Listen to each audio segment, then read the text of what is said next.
The Masque of the Red Death by Edgar Allan Poe. The Red Death had long devastated the country. No pestilence had ever been so fatal or so hideous. Blood was its avatar and its seal. The redness and the horror of blood. There were sharp pains and sudden dizziness, and then profuse bleedings at the pores with dissolution. And the whole seizure, progress, and termination of the disease were the incidents of half an hour. But the Prince Prospero was happy and dauntless and sagacious. When his dominions were half depopulated, he summoned to his presence 1,000 hale and light-hearted friends from among the knights and dames of his court, and with these retired to the deep seclusion of one of his castellated abbeys. This was an extensive and magnificent structure, the creation of the prince's own eccentric yet august taste.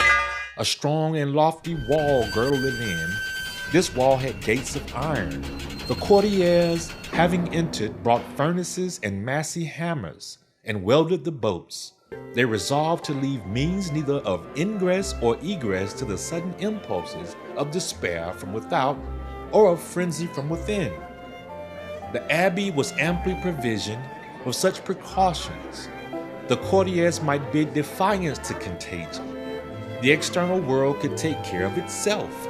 In the meantime, it was folly to grieve or to think. The prince had provided all the appliances of pleasure. There were buffoons, there were improvisatory, there were ballet dancers, there were musicians, there were cards, there was beauty, there was wine. All these and security were within, without was the Red Death. It was towards the close of the 5th or 6th month of his seclusion, and while the pestilence raged most furiously abroad, that the Prince Prospero entertained his 1,000 friends at a masked ball of the unusual magnificence. It was a voluptuous scene, that masquerade. But first, let me tell you of the rooms in which it was held. There were 7, an imperial suite.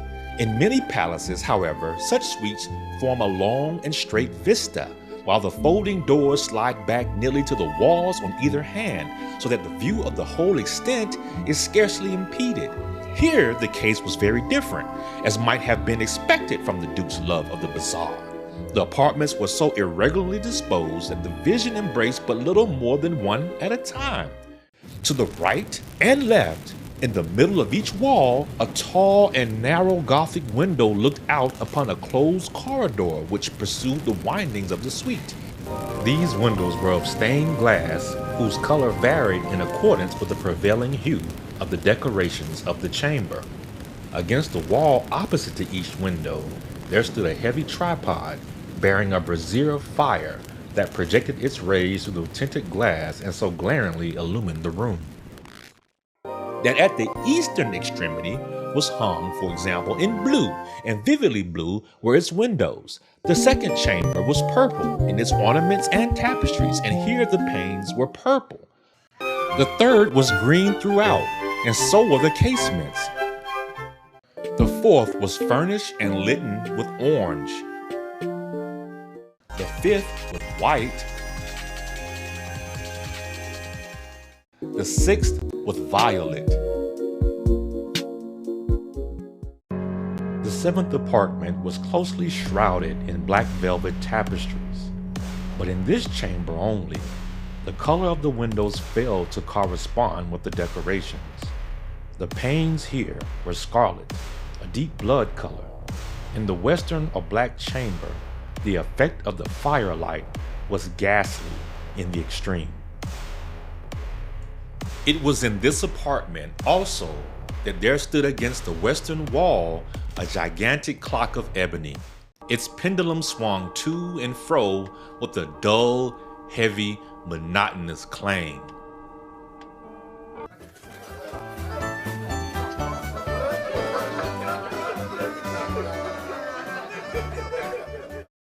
And when the minute hand made the circuit of the face, and the hour was to be stricken, there came from the brazen lungs of the clock a sound of so peculiar a note and emphasis that, At each lapse of an hour, the musicians of the orchestra were constrained to pause, to hearken to the sound, and thus the waltzers perforce ceased their evolutions. There was a brief disconcert of the whole gay company, and while the chimes of the clock yet rang, it was observed that the giddiest grew pale. But when the echoes had fully ceased, a light laughter at once pervaded the assembly. The musicians looked at each other and smiled as if at their own nervousness and folly. The tastes of the Duke were peculiar. His plans were bold and fiery. Be sure, they were grotesque. There were much of the beautiful, much of the wanton, much of the bizarre, something of the terrible, and not a little of that which might have excited disgust. To and fro in the 7 chambers there stalked, in fact, a multitude of dreams. In these, the dreams writhed in and about, taking hue from the rooms and causing the wild music of the orchestra to seem as the echo of their steps. And anon there strikes the ebony clock, which stands in the hall of the velvet, and then momently all is still, and all is silent save the voice of the clock. But to the chamber which lies most westwardly of the 7, there are now none of the maskers who venture, for the night is waning away, and there flows a ruddier light through the blood-colored panes. And the revel went whirringly on until at length was sounded the 12th hour upon the clock. And then the music ceased, and there was an uneasy cessation of all things as before. But now there were 12 strokes to be sounded by the bell of the clock. And thus again it happened, perhaps, that before the last echoes of the last chime had utterly sunk into silence, there were many individuals in the crowd who had found leisure to become aware of the presence of a masked figure which had arrested the attention of no single individual before. The figure was tall and gaunt and shrouded from head to foot in the habiliments of the grave. The mask, which concealed the visage, was made so nearly to resemble the countenance of a stiffened corpse. His vesture was dabbled in blood, and his broad brow, with all the features of the face, was besprinkled with the scarlet horror. When the eyes of the Prince Prospero fell upon this spectral image, he was seen to be convulsed in the first moment with a strong shudder, either of terror or distaste, but in the next, his brow reddened with rage. Who dares? He demanded hoarsely of the group that stood around him. Who dares thus to make a mockery of our woes? Uncase the varlet, that we may know whom we have to hang tomorrow at sunrise from the battlements.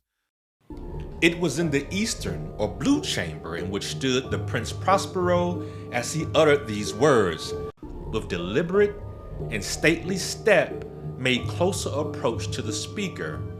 But from a certain nameless awe with which the mad assumptions of the mummer had inspired the whole party, there were found none who put forth hand to seize him, so that, unimpeded, he passed within a yard of the prince's person, and while the vast assembly, as if with one impulse, shrank from the centers of the rooms to the walls, he had made his way uninterruptedly, but with the same solemn and measured step which had distinguished him from the first. Through the blue chamber, to the purple, through the purple, to the green, through the green, to the orange, through this again, to the white, and even thence to the violet, ere a decided movement had been made to arrest him. It was then, however, that the Prince Prospero, maddening with rage and the shame of his own momentary cowardice, rushed hurriedly through the 6 chambers, While none followed him on account of a deadly terror that had seized upon all, he bore aloft a drawn dagger and had approached in rapid impetuosity to within 3 or 4 feet of the retreating figure, when the latter, having attained the extremity of the velvet apartment, turned suddenly around and confronted his pursuer. There was a sharp cry, "Ah!" and the dagger dropped gleaming upon the sable carpet, upon which instantly afterwards fell prostrate in death the Prince Prospero. Then, summoning the wild courage of despair, a throng of the revelers at once threw themselves into the black apartment and seizing the mummer, whose tall figure stood erect and motionless within the shadow of the ebony clock, gasped in unutterable horror at finding the grave cerements and corpse-like mask which they handled with so violent a rudeness untenanted by any tangible form. And now was acknowledged the presence of the Red Death. He had come like a thief in the night, and one by one dropped the revelers in the blood-bedewed halls of their revel, and died each in the despairing posture of his fall. And the life of the ebony clock went out with that of the last of the gay, and the flames of the tripods expired.